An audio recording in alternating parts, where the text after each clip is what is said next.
Hello everyone, let's have a look at Mars going direct. I have made a separate video about Mars retrograde a few months ago because the retrograde motion started at the beginning of December, but now when Mars is about to turn into direct motion on the 24th of February 2025, we can review it and have a look at what has been happening in our lives. And I think it's a really interesting experiment because influence of astrological symbolism and planets on planet Earth, on life on Earth, whether it's on a personal level for us or on a more societal level, observing some cycles in society, wars, industrial revolutions, etc. It is undeniable and it's very much proven. It's been used for thousands of years. But I think it's a really interesting experiment we can all have at the moment when we look back over the last few months and what has been happening in our lives and how this could be connected with Mars in retrograde motion. So Mars, it happens every 2 years, by the way. So Mars is a planet of movement, action, motivation, ambition, assertion. It's about how we assert ourselves. It's about what drives us.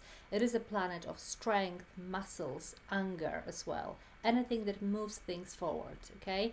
So this is what Mars symbolizes for us. And now when Mars, in relation to the Earth, stations retrograde and then it's closer to the Earth during retrogradation, which means that it has stronger meaning, stronger impact on us.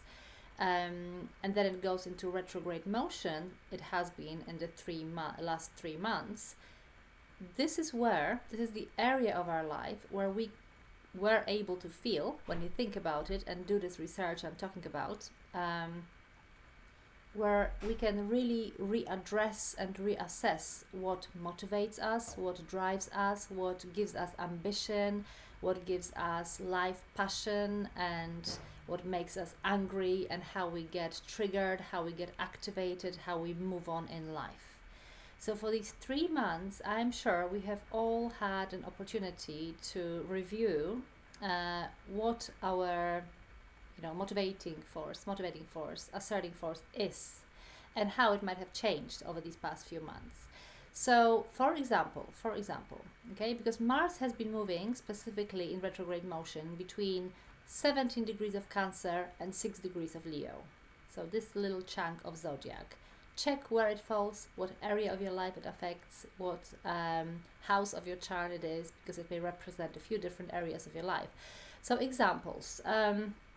Somebody had Mars retrograding in their 6th house, which is a house of everyday excuse me, routines and tasks and work, but also health. So this person, for example, has been diagnosed with some illness many months ago before Mars retrograde, but during Mars retrograde they were following certain path of healing, certain path of treatment, let's say with natural medicine. And during Mars retrograde period, it has turned out that it's not really working, and the side effects of the medicine are very strong and unpleasant, and not necessarily outweigh the good results. So the person during Mars retrograde period decided to kind of like pull this energy back, take it back. It's all about Mars retrograde. It's about sucking this energy back and reviewing whether this is the right approach or do I need to change something. So the person, let's say, reviewed their method of treatment and healing, and they decided to try out different things. Maybe they went more in the direction of more like natural methods combined with the traditional medicine, but also they have changed a lot about their daily routines and daily responsibilities, daily tasks, daily structure, because they knew that they have to change these things around to get better. And this all combined together by the time of by the end of Mars retrograde period is going to put them on a different path, of a completely different path of healing, self-awareness, treatment, getting better, but also understanding what needed to be changed in their lifestyle and what really drives them and motivates them to remain on a path of a good health. Okay, so this is one example. Another example, let's say when somebody had their Mars retrograde in the 10th house, for example, the house of career, work, social standing, status, things like that, the person might have had really strong reassessment of business ideas or work ideas. Why do I work for this company? Do I still want to be employed by somebody else? Do I want to put all my efforts, all my energy into independent, kind of like self-employed activity? How people view me, you know, what I am actually putting out there in the world. Do I want to be remembered like that? Do I want to sell all my free time to work for somebody full time in a job that doesn't really bring anything positive into the world and doesn't tick my boxes when it comes to life mission? Big words, I know, but this is an example of Mars in the 10th house as well. So it's like reviewing what how I am going to work, how I'm going to be perceived by the public, what is actually constituting my career, my social standing, how I want to be remembered, what is important to me, what I leave behind as a legacy. Okay, another person that I know, another customer, because I've observed a lot of these situations, obviously talking to you guys over these last few months, somebody that had Mars sailing through their 4th house, which is the area of the chart responsible for family, sense of belonging, house, home, property.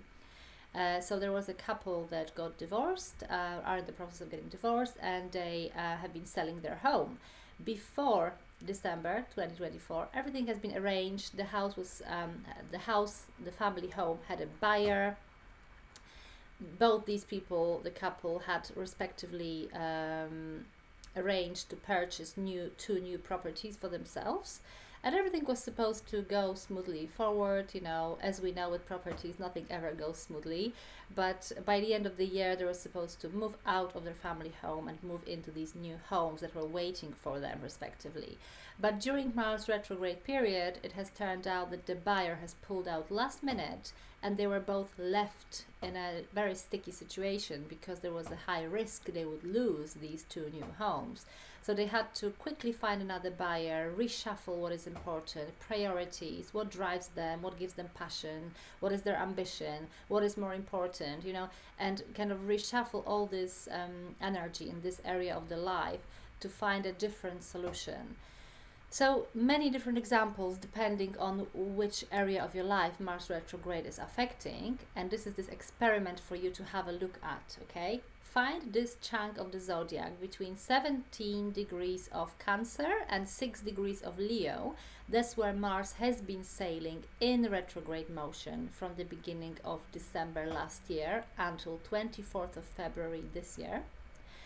And think about it, reflect on how it has allowed you to reassess what your motivation, ambition, life drive is, your life force, your strength, how you deal with anger as well, because anger is very much, you know, Mars represents anger very much as well. It's about our self-assertion, but also anger.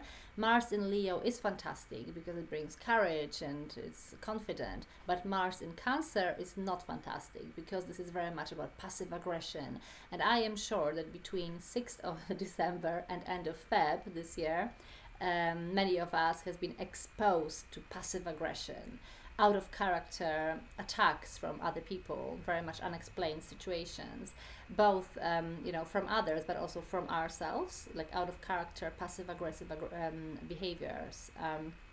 So this is also revisiting and reigniting certain areas of our life and reassessing how we express anger and how we react to anger. It's about, you know, who violates our boundaries and how we want to react to it. It's about changing certain behavior patterns. So it's really interesting. Every 2 years we have this opportunity to observe how Mars in retrograde motion is affecting us. But now also, what is important, what is quite interesting in this experiment, have a look at the shadow zone. The shadow zone is this chunk of the zodiac, 17 degrees of Cancer to 6 degrees of Leo. Because technically Mars was retrograding, going backwards in relation to the Earth, obviously, not physically, between 6th of December 24 and 24th of February 25. but Mars has entered the shadow zone earlier and is going to remain in the shadow zone later. So altogether, it's about 6 months period where certain issues that came up to surface as early as in October has been dealt with throughout Mars retrograde and will be dealt with until beginning of May. Okay, so if you imagine what I'm talking about. Mars moves in direct motion. It enters 17 degrees of Cancer the beginning of October, 6th of October 2024. Then it keeps sailing forward, slows down. Now on the 6th of December, it stations retrograde in 6 degrees of Leo. And then it starts moving into retrograde motion in relation to the Earth until 24th of February, where it goes back as we speak. It is very, very slowly, it's slowing down around 17 degrees of Cancer, because that's how far it's gone back in relation to the Earth in the zodiac. Okay, so it stations direct on the 24th of February in 17 degrees of Cancer. So it's like a week or 2 weeks before and 2 weeks after, it is actually stationing in that degree, 17, 18 degree of Cancer, which is also really important for the whole month to see where this degree is in your chart, how it's affecting, this is this big part of the retrograde motion where the planet stations, because it spends much longer time there and it's affecting the specific degree of your chart on a very deep level, okay, very life-changing level. And then on the 24th of February, it starts moving direct. So we have Mars stationing direct, moving forward, and then it keeps moving forward until, it keeps moving forward for the next 2 years, but it until 6 degrees of Leo, where it started retrograding in December. Until 6 degrees of Leo, it's still in its so-called shadow zone. And this is happening until 6th of May.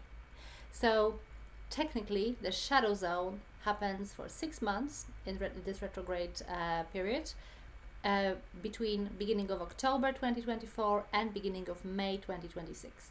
So any issues that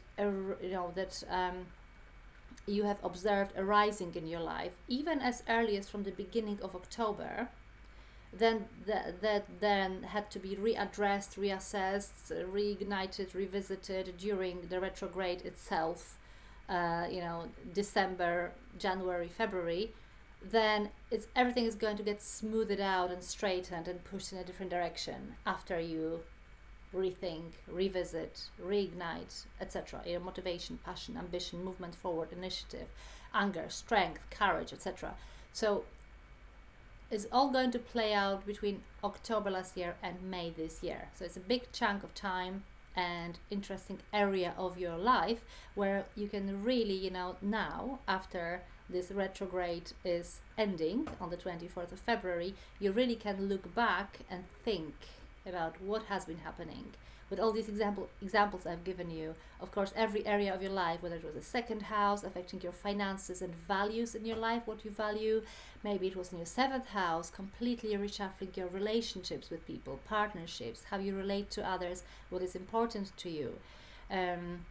It might have affected your, let's say, 5th house and very much changed priorities over what drives me on entertainment level, what is fun for me, what really ignites this love and passion in my life, what I like doing, what creative activities I like, and how it might have changed as well. So it's all really interesting. Have a look. It's very individual. Or if you want to consult an astrologer, I'm here. If you want to have a reading, I also do tarot readings. Have a look at my website. But I thought it's really interesting because usually we do videos as astrologers about, what is coming, this is coming, that is coming. Yes, it's great, and it all gets lost in the maze of millions of other videos. But when you actually look back and do this experiment to review how Mars in retrograde motion has affected you over these last few months, and still what results of this process you are going to see until beginning of May 2025, it becomes really fascinating.